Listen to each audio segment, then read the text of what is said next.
a promise of divine protection and hope. Sabi po in the Psalm 33 verse 18, allow me to read to you the King James Version.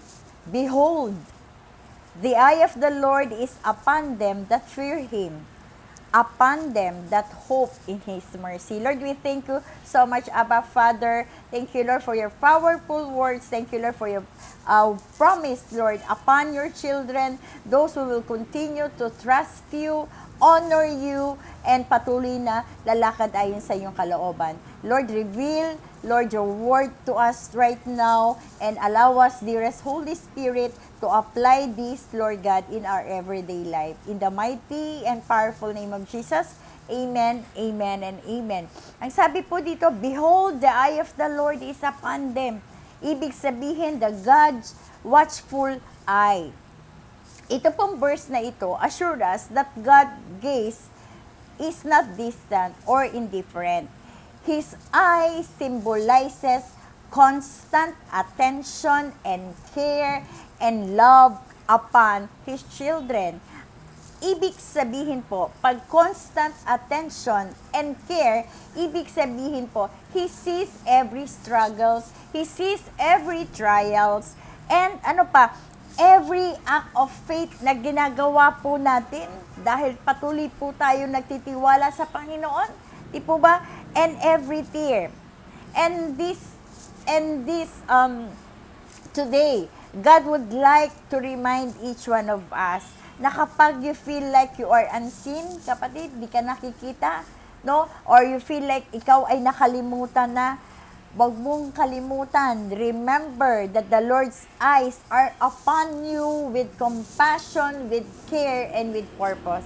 Alam mo, kapatid, lahat tayo tinawag ng Panginoon. At lahat tayo kinreate ng Lord with different purpose sa buhay ng bawat isa, na ang buhay natin that it will bring glory to His name. Amen po ba? At meron pa pong sinabi, fear of the Lord. No? To fear God means to honor and revere Him.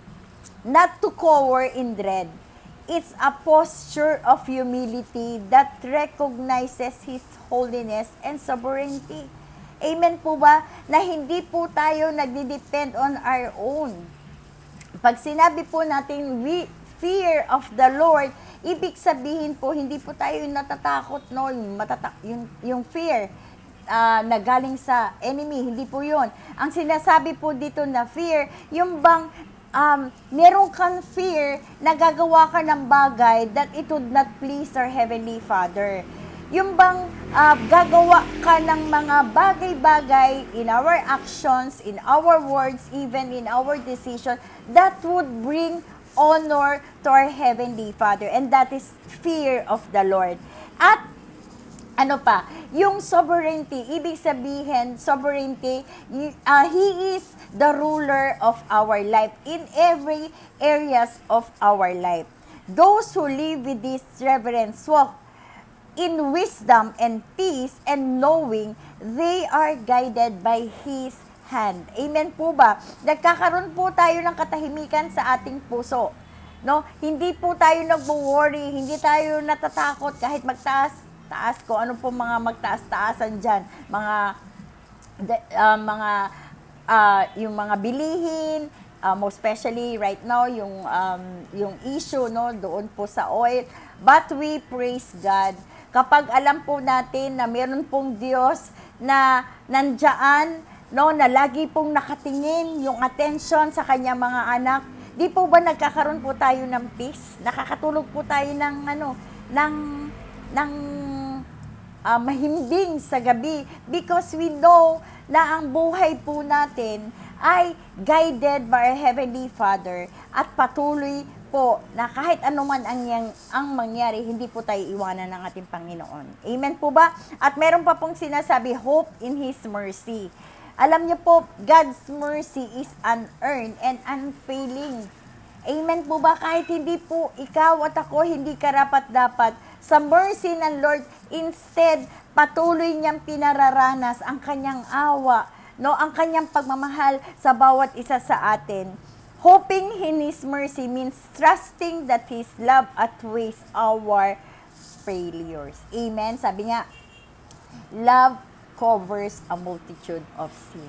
Amen? Pero, hindi po yun ang magiging lisensya para po tayo ay magkasala na magkasala. Remember that our God is also just.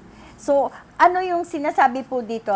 In His mercy, no, patuloy ang kanyang awa, patuloy ang kanyang pagmamahal, no, habang araw-araw tayo ay binabago ng ating Panginoon. At kung tayo man po ay nagkaroon ng gumawa ng bagay that it does not please our Heavenly Father, alam niyo po, we can repent of our sin, ask forgiveness to our Heavenly Father, at hindi na po natin gagawin ang mga bagay na that it would not please Him. At patuloy na tayo ay patawarin po tayo ng Panginoon. At again, patuloy po tayong lumakad ayon sa kanyang kalooban. Amen po ba?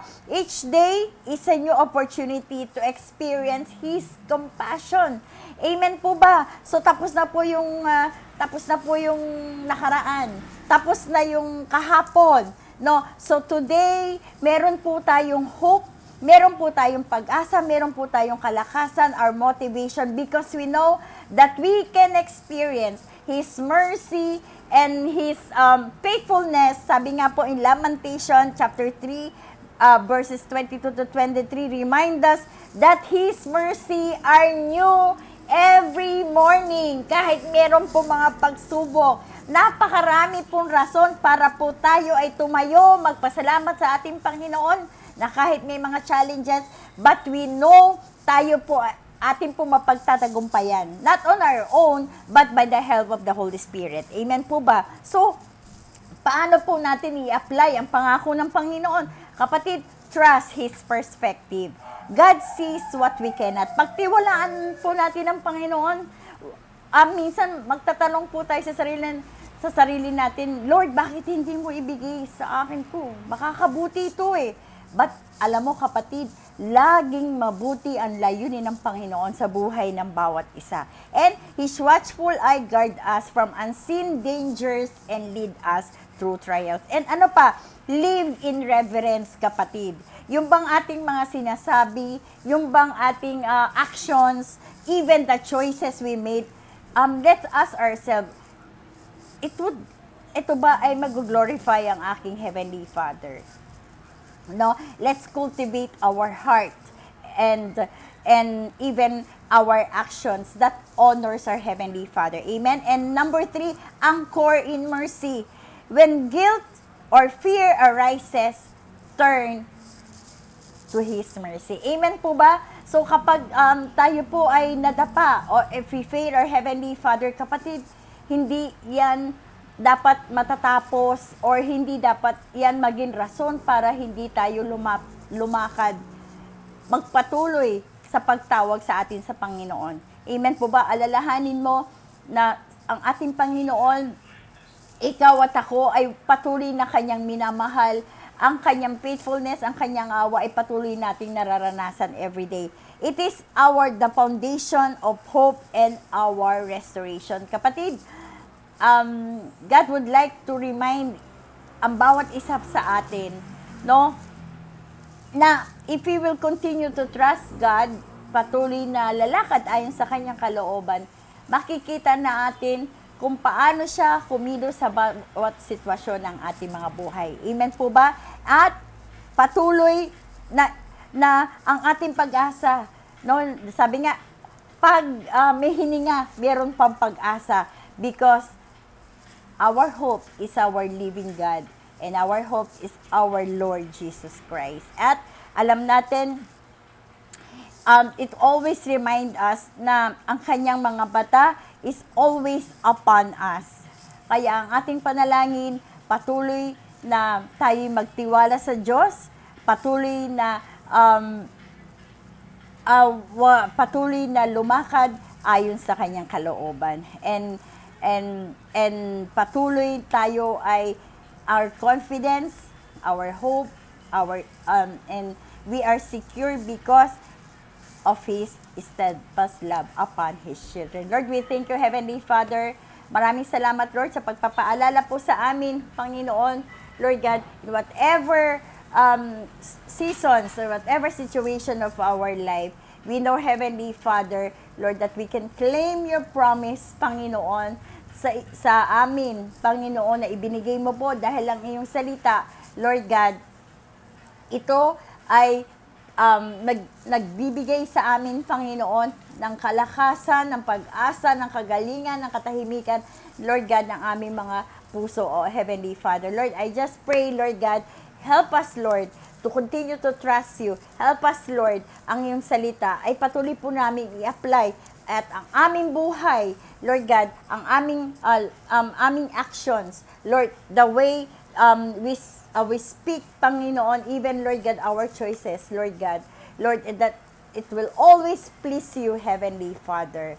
And maraming salamat po aming Ama. Lord, I'm declaring healing, I'm declaring blessing, I'm declaring, Lord God, favor be upon my sister in Christ. Lord, maraming salamat po, Panginoon. This is our prayer in the mighty and powerful name of Jesus. Amen, amen, and amen.